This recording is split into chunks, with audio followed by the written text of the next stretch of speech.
ये कहानी 1984 कर्नाटक के एक छोटे से शहर की है। शहर में कई दिनों से काफी हलचल मची हुई थी। रोज रात में शहर का कोई ना कोई मर्द घर से गायब हो रहा था। ये खबर सुनकर वेंकट नाम का एक रिपोर्टर उस शहर में पहुंचा। शाम के कुछ 6 ही बजे होंगे, पर शहर के लोग जल्दी जल्दी अपनी दुकानें बंद करके घर लौट रहे थे। वेंकट ने देखा कि हर घर के बाहर कन्नड़ा में नालेबा यानी कल आना ऐसा लिखा है। उसने वहां एक पुजारी को रोक के पूछा कि शहर में ये सब क्या हो रहा है। उस पुजारी ने उसे बताया कि शहर में एक लाल साड़ी वाली चुड़ैल घूम रही है।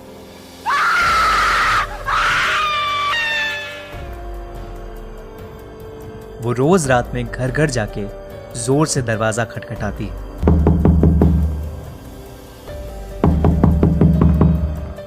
और घर के अंदर जो भी मर्द है उसका नाम पुकारती है। कोई भी आदमी उसकी आवाज को नजरअंदाज नहीं कर पाता और दरवाजा खोल देता है।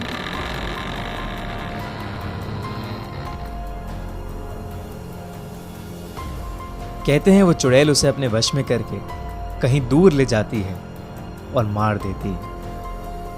इसीलिए शहर के लोगों ने उससे बचने के लिए घर के बाहर नालेबा लिखना शुरू किया, जिसे पढ़ के वो आज नहीं बल्कि कल आए और यही सिलसिला जारी रहे। इतना कहकर वो पुजारी जल्दी जल्दी अपने घर के रास्ते चला गया। वेंकट को कल के अखबार के लिए अच्छी कहानी तो मिल गई, पर कुछ ही दूर जाते ही उसका स्कूटर पंक्चर हो गया। अंधेरा हो चुका था और सब लोग अपने घर के अंदर जा चुके थे। अचानक से वेंकट को लगा कि उसके आसपास कोई है, तो वो स्कूटर लिए तेजी से आगे चलने लगा। किसी ने बहुत ही मधुर आवाज में उसका नाम पुकारा, वेंकट, वेंकट। वेंकट ने जैसे ही स्कूटर के शीशे की ओर देखा, वो स्कूटर वहीं छोड़ के बहुत तेजी से आगे भागा। वो एक छोटे से मकान में जाके छिप गया और दरवाजा अंदर से कस के बंद कर लिया। दरवाजे पर जोर जोर से खटखट होने लगी और उसे अजीबो गरीब आवाजें सुनाई देने लगी। वेंकट बुरी तरह डरा हुआ था। कुछ देर बाद जब सारी आवाजें शांत हुई तो उसने बहुत हिम्मत करके दरवाजा खोला।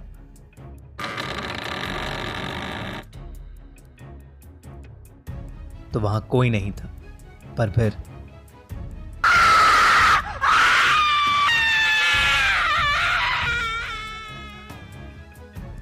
सुबह हुई तो वेंकट उसी घर में बेहोशी की हालत में पड़ा मिला। वो दिन था और आज का दिन है। वेंकट को कभी समझ नहीं आया कि उस रात उसके साथ क्या हुआ।